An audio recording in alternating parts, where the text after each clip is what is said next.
இதயங்கள் பல கோடி துறையெல்லாம் கடந்தவனே உன் துணையொன்றை நாம் தேடி.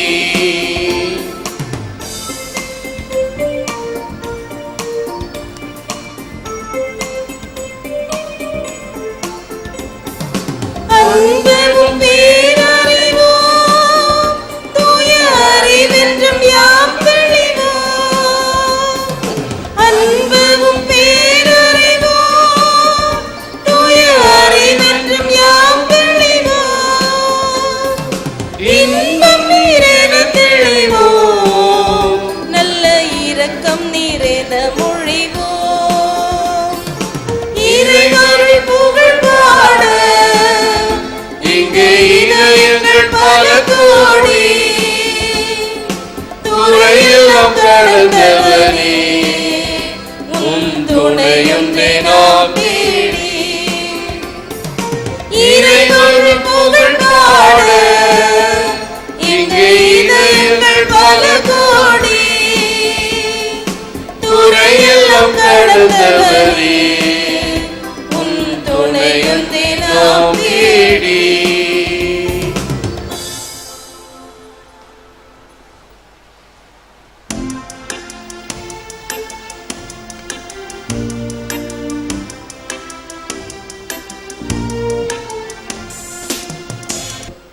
பிதாசுதன் பரிசுத்த ஆவியின் பெயராலே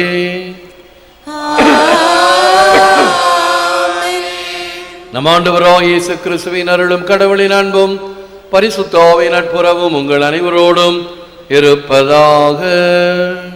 உம்மோடும் இருப்பதாக.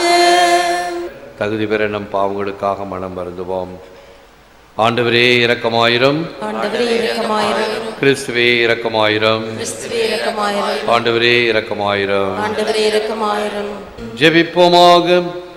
கருணை கடலாகிய இறைவா, உம் திருமகன் இயேசுவின் இறப்பினாலும் உயிர்ப்பினாலும் உலகத்தின் மீட்பை நிறைவேற்றினீர்.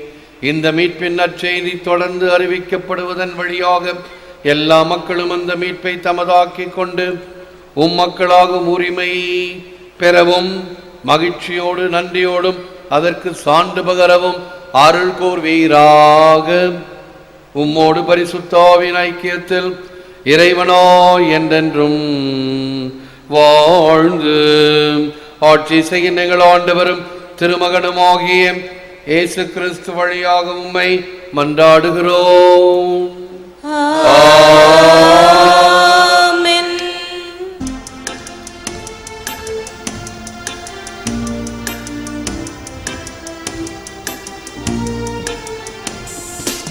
ஆரவார ஒளியிடையே பவனி செல்கிறார் கடவுள், எக்காலம் முழங்கிடவே உயர செல்கிறார். ஆரவார ஒளியிடையே பவனி செல்கின்றார் கடவுள், எக்காலம் முழங்கிடவே உயரே ஏறுகின்றார் ஆண்டவர். பாடுங்கள், கடவுளுக்கு புகழ் பாடுங்கள். பாடுங்கள், நம் அரசருக்கு புகழ் பாடுங்கள். ஆரவார ஒளியிடையே பவனி செல்கிறார் கடவுள், எக்காலம் முழங்கிடவே உயர செல்கிறார்.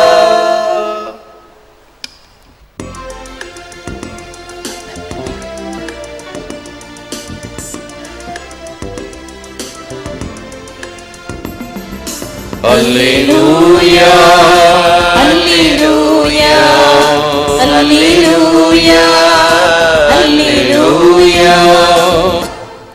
மெசியா பாடுபட்டு இறந்தோரிடமிருந்து உயிர்த்தெழுந்து மாட்சிமை அடைய வேண்டும். அல்லேலூயா அல்லேலூயா. ஆண்டவர் உங்களோடு இருப்பாராக. புனித யோவான் எழுதிய நற்செய்தியிலிருந்து வாசகம். ஆண்டவரே உமக்கு மகிமை. மகிமை அதிகாரம் 16 திருவசனங்கள் 20 23 வரை.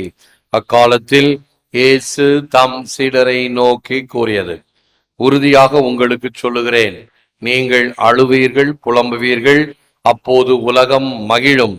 நீங்கள் துயருறுவீர்கள், ஆனால் உங்கள் துயரம் மகிழ்ச்சியாக மாறும்.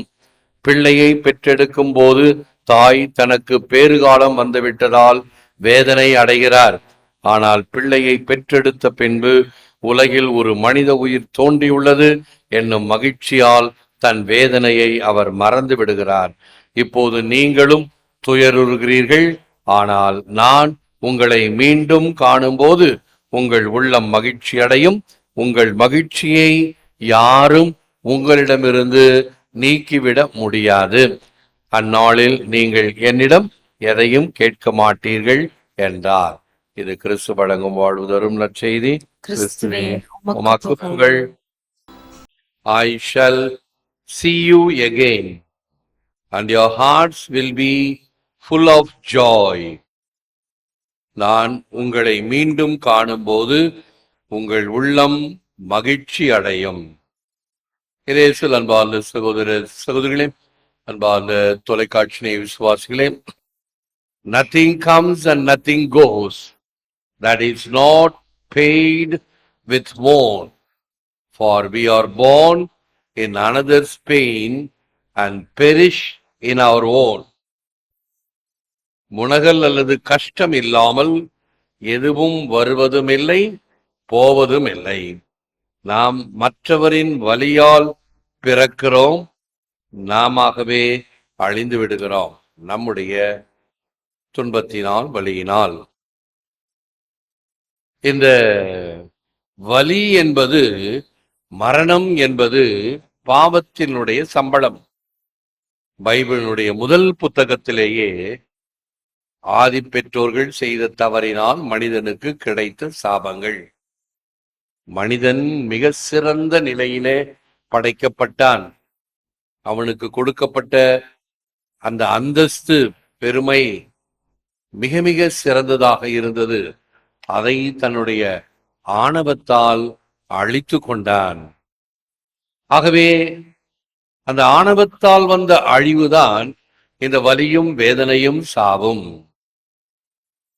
இறைவனுடைய தனிப்பெரும் கருணையினால் இதிலிருந்து மீட்பதற்காகத்தான் மீட்பர் அன்றே அந்த ஆதி பெற்றோருக்கு வாக்களிக்கப்பட்டார்.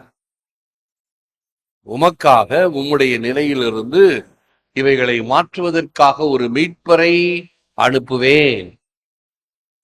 அவர் உன்னை இந்த பாவங்களிலிருந்து, இந்த சாபத்திலிருந்து, இந்த வேதனையிலிருந்து உன்னை விடுவிப்பார். அதற்கு ஒரு அடையாளமாகத்தான் இயேசு இறக்கின்ற பொழுது கோவிலினுடைய திரை சீலை இரண்டாக கிழிந்தது என்று யோவான் நற்செய்தியில் படிக்கிறோம். எருசலேம் தேவாலயத்தில் அந்த ஹோலி ஆஃப் ஹோலிஸ் என்று சொல்லக்கூடிய சாங்தும் சாங்தோரும், அந்த மூலஸ்தானம் ஒரு திரை சிலையால் மறைக்கப்பட்டிருக்கும். இயேசு இறக்கின்ற அந்த நேரத்திலே அது இரண்டாக கிழிந்தது. அதனுடைய அர்த்தம் என்ன? தன்னுடைய மரணத்தினால், தன்னுடைய வேதனையினால், சிலுவை பாடுகளினால் நம்மை தடுத்திருந்த அந்த தடையை இயேசு நீக்கினார். இனிமேல் இறைவனுக்கும் நமக்கும் எத்தகைய தடையில்லை. நாம் நேராக ஆண்டவரிடம் போகலாம். எருசலேம் தேவாலயத்திற்கு மனிதர்கள், சாதாரண மனிதர்கள் போக முடியாது. உள்ளவரது குருக்கள், பிரபுக்கள், சமூக அந்தஸ்தில் இருப்பவர்கள் தான் உள்ள வரலாம். அதையும் தாண்டி பீடத்துக்கு வரணும்னா தலைமை குரு மட்டும் வருடத்துக்கு ஒரு முறை அந்த பாவ பரிகார செம்மறி ஆட்டின் இரத்தத்தை எடுத்துக்கொண்டு வருடத்துக்கு ஒரு முறை, அதுவும் தலைமை குரு மட்டும்தான் வர முடியும். என்ன ஒரு ஃபில்டரிங் எஃபெக்ட் பாத்தீங்களா? திரைசீலை ஹை பிரீஸ்ட் தலைமை குரு மட்டும்தான் உள்ள வரலாம். மற்ற பிரபுக்கள், குருக்கள் அவர்கள்தான் ஆலயத்தினுடைய முதல் பகுதியில, சாதாரண மக்கள் எல்லாம் வெளியிலே இருக்க வேண்டும். ஆனால் இயேசுவினுடைய இறப்பு இவைகளை எல்லாம் இந்த திரைசீலை இரண்டாக கிழிந்து மறுபடியும் எல்லாரையும் ஒன்றாக்குகிறது. ஆகவேதான் இந்த பீடத்துக்கு முன்னாடி கிராதி போடுவாங்க இல்லையா, அந்த காலத்துல அதெல்லாம் எடுத்ததனுடைய காரணமே இதுதான். பழைய கோவில்களில் பார்த்தீர்கள் என்றால் உதாரணமாக இறையாண்டவர் பசிலிக்கா, பேராலயம், இன்னும் அந்த கிராதி இருக்கும். அதெல்லாம் பழைய வத்திக்கான் சங்கத்துக்கு முன்னால். இப்பொழுது இருக்கின்ற திட்டம் என்ன? நாம் எல்லாம் இறைவனிடம் நெருங்கி போக வேண்டும். இறைவன்கிட்ட நெருங்கி வரமோ இல்லையோ, மாதா கிட்ட மட்டும் எல்லாரும் போயிடுவாங்க. ஆண்டவர்கிட்ட நெருங்கி வா, ஆண்டவரிடம் நெருங்கி வர வேண்டும். அதற்காகத்தான் இயேசு இதை பலியாக, மீட்பின் பிணையாக தன்னுடைய வேதனையை ஒப்பு கொடுத்தார், பாடுகளை ஒப்பு கொடுத்தார், சாவை அர்ப்பணித்தார். அந்த சிலுவை மரமே நெடுகிலே இருக்கக்கூடிய அந்த வெர்டிக்கல் ட்ரீ என்பது கடவுளுக்கும் மனிதனுக்கும் ஒப்புரவாக்கியது. அந்த ஹொரிசான்டல் ட்ரீ என்ற சமநிலையில் இருக்கக்கூடிய மரமானது சக மனிதர்களோடு நம்மை ஒப்புரவாக்குறது. இதுதான் சிலுவையினுடைய அந்த வேதனையினுடைய ஒரு ஆசீர்வாதமும் ஒரு பலமும். In the midst of winter, I finally learned that there was in me an invincible summer. இளவேனிற் கால மத்தியில் கடைசியாக என்னிலும் காண கிடைக்காத ஒரு கோடை காலம் இருப்பதாக அறிந்தேன். எல்லா நேரத்திலும் நம்முடைய உடலானது அந்த உஷ்ணத்தை தக்க வைத்துக் கொண்டிருக்கும். என்னிலும் காண கிடைக்காத ஒரு கோடை காலம் இருப்பதாக அறிந்தேன். பல வகையான வேதனைகளின் மத்தியிலே அந்த துணிவு, ஆண்டவருக்காக வாழ்தல், ஆண்டவருக்காக நிற்றல், ஆண்டவருக்காக அந்த கொள்கை பிடிப்போடு இருத்தல் இந்த உள்ளுக்குள் இருக்கக்கூடிய வெப்பம் தருகிறாரு.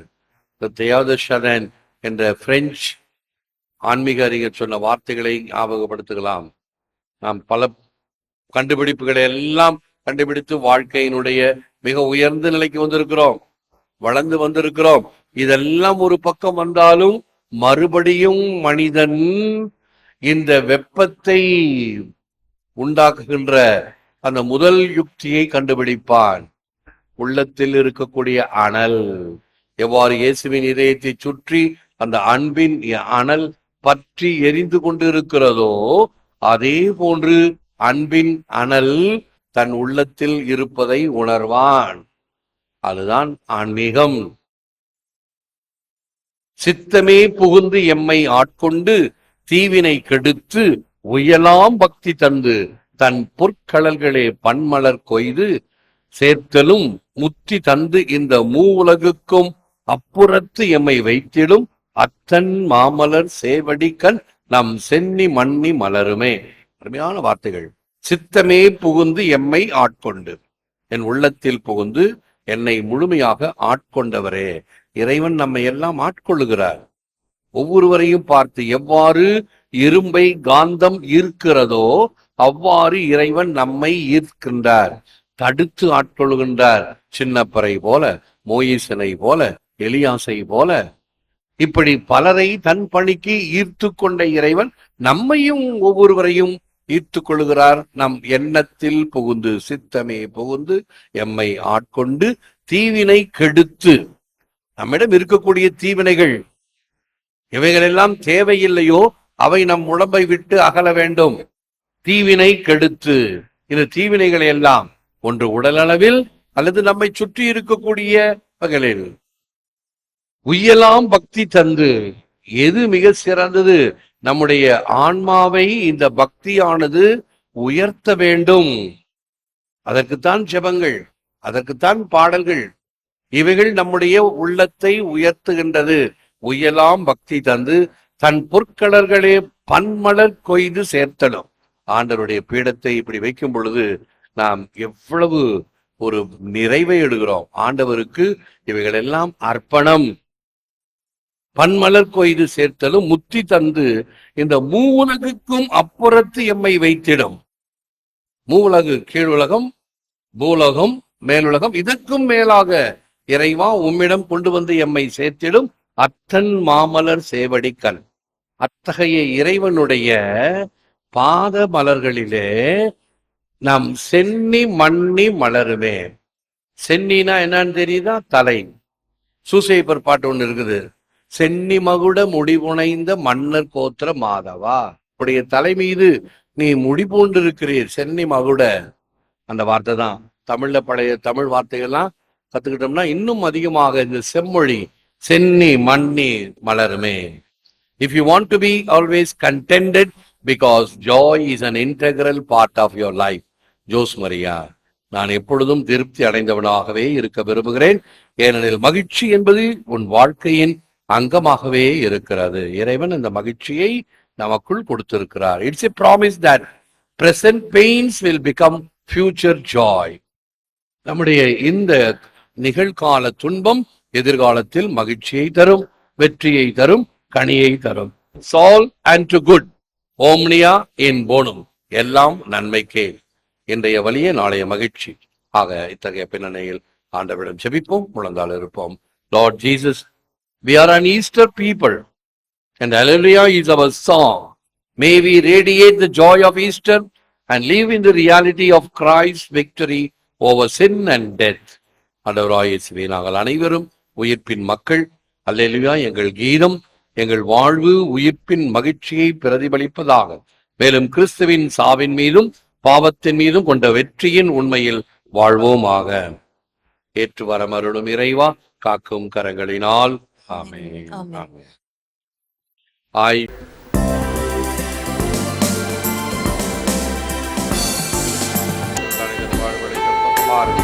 இறைவன் என்று வாழ்த்த பெறுவாராக.